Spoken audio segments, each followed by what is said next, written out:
Là où nous sommes, c'est un lieu de contemplation. On peut faire le tour, on voit le lac, on voit les montagnes, et c'est assez extraordinaire. Je trouvais que le lieu se prête vraiment à faire des soirées, à retrouver chaque année des amis. L'inauguration de la sculpture était un prétexte, ce l'on veut, à inviter des gens. Et puis la statue, on lui a mis des ailes. Les ailes parce que c'est next step, le pas suivant, pour s'envoler et découvrir encore de nouveaux univers dans le métier que l'on fait. Et avoir la vision toujours plus loin de notre métier. Je suis assez vite arrivé à quelque chose avec des ailes, avec l'idée de l'envol, avec l'élan. Puis il y avait vraiment cette idée de rapport au paysage, à cette ouverture sur le lac. Je suis très sensible à l'architecture, donc je pense que dans mon travail, c'est de la sculpture, mais les grandes dimensions portent à l'architecture en fait.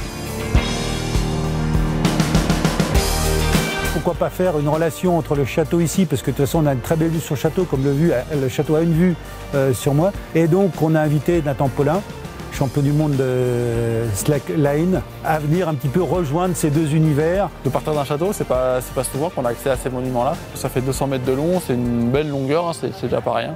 Et donc voilà, je suis bien content de faire cette traversée-là. Le lien, il s'est créé surtout sur l'image avec la statue qui s'envole et puis moi qui marche dans les airs. C'est le genre de ligne que j'aurais bien aimé installer pour moi personnellement, donc là quand on me demande de le faire, c'est avec plaisir. Ouais. Voilà, on a tous les la même passion pour le site. Jean-Michel crée des choses extraordinaires. D'ailleurs, on a un projet ensemble.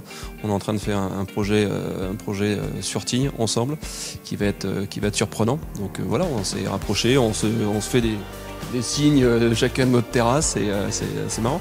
Et nous passons une très belle soirée et le sculpteur est extraordinaire et elle a sa place, cette sculpture. Ouais. Elle a vraiment sa place ici. J'ai travaillé pendant 20 ans avec Jean-Michel, il était mon poulain. En plus, il a volé de ses propres ailes comme la sculpture et maintenant il est mon maître. Donc formidable, belle réussite. C'est comme Jean-Michel, c'est toujours exceptionnel.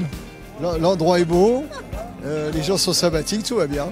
Magnifique soirée, des vins merveilleux, tout est parfait. Bravo Jean-Michel. Très original, mais chez Jean-Michel, c'est toujours original, c'est toujours une surprise et c'est toujours du plaisir. L'impression, elle est bonne. Alors, il y a d'ores et déjà beaucoup de poésie et je crois que c'est un peu ce qui caractérise le travail de Cyril. C'est-à-dire qu'à la fois, il y a de la poésie et en même temps, il y a de la force. C'est sublime. On lie à la fois la culture, la création, le décor, le bien-être. Jean-Michel, pour le coup, c'est un artiste et il fait rayonner la Riviera au-delà de simplement le territoire.